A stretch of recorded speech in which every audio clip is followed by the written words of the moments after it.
ছাত্র জনতার আন্দোলনের মুখে দেশ ছেড়ে হাসিনা পালানোর পর সারা দেশে আওয়ামী লীগের নেতাকর্মী গা ঢাকা দিলেও নরসিংদীর চিত্র একেবারেই ভিন্ন।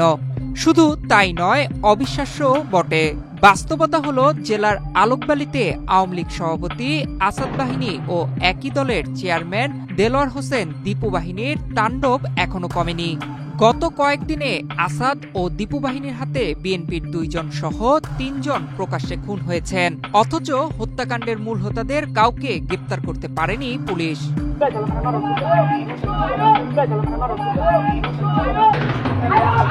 18 সেপ্টেম্বর ভোরে আসাদ ও দীপু বাহিনীর সন্ত্রাসীরা প্রকাশ্যে অস্ত্র ও গোলাবারুদ নিয়ে আলোকবালি ইউনিয়নের মুরাদনগর গ্রামে অবস্থান নেয়। ওয়ালটন এখন দেশের সীমানা পেরিয়ে পৌঁছে গিয়েছে 50টিরও বেশি দেশে।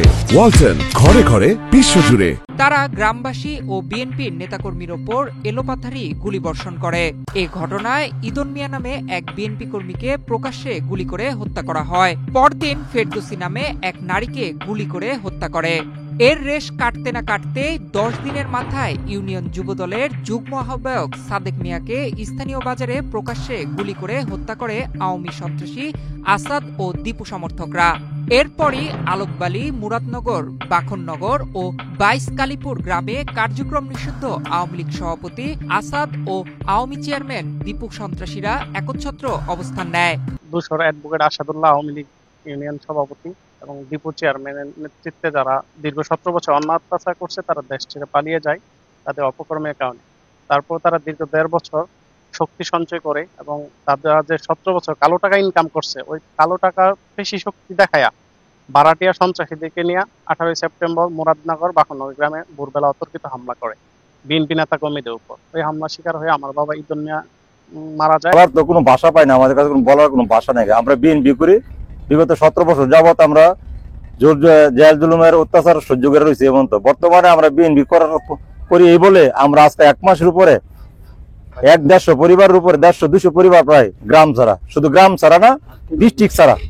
আমার আপন স্বাস্থ্য ভাইকে হত্যা করছে গুলি করে। এটা আপনারা সবাই দেখছেন, মিডিয়া যত আছে সব মিডিয়া জানে, সবাই জানে। আমার আরেক জায়গা তো ভাই, ওরেও হত্যা করছে, ও আমার সাথে একসাথে চলাফেরা করতো। আমাদের দোষ এতটুকু, আমরা বিএনপি। তারা এলাকার বিএনপি নেতাকর্মীদের টার্গেট করে রাতের বেলায় বাড়ি বাড়ি হামলা করেন।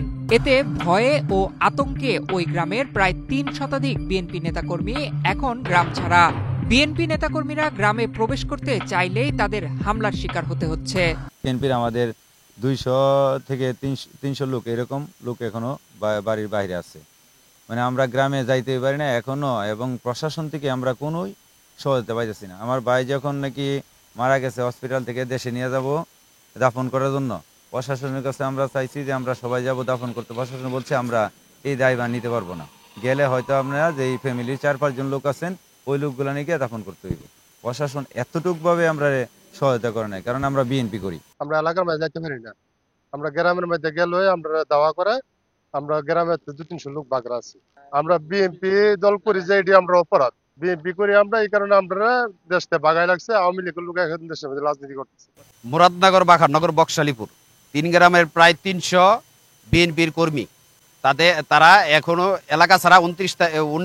18 তারিখের পর থেকে এলাকা ছাড়া, এলাকাটা বাইর করে দিছে। এখন যদি বাড়িতে যাইতে চায়, যাওয়ার সাথে সাথে গুলি করে। অভিযোগের বিষয়ে জানতে আলোকবালি ইউনিয়ন আওয়ামী লীগের সভাপতি অ্যাডভোকেট আসাদুল্লাহ আসাদ ও ইউপি চেয়ারম্যান দেলোয়ার হোসেন দীপুর সাথে যোগাযোগ করলে তাদের মোবাইল বন্ধ পাওয়া যায়। আলোকবালিতে দাঙ্গা ও হানাহানির সাথে যেই জড়িত থাকুক তাদের আইনের আওতায় আনা হবে বলে জানিয়েছে পুলিশ। ইতিমধ্যে গ্রেপ্তার করেছে, ওখানে মামলা হয়েছে 2টা, 3 জনকে গ্রেপ্তার করেছি এবং বাকি অভিযান অব্যাহত আছে।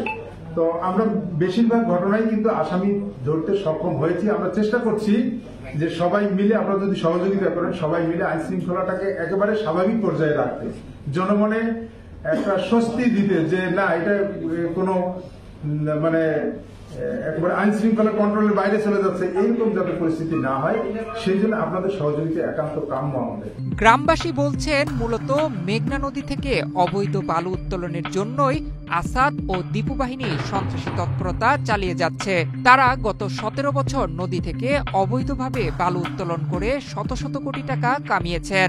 রাজনৈতিক পালাবদলের পর কিছুদিন শান্ত ছিল, এখন পুনরায় বালু উত্তোলন করতে অস্ত্রশস্ত্র নিয়ে গ্রামগুলো দখলে নিয়েছে।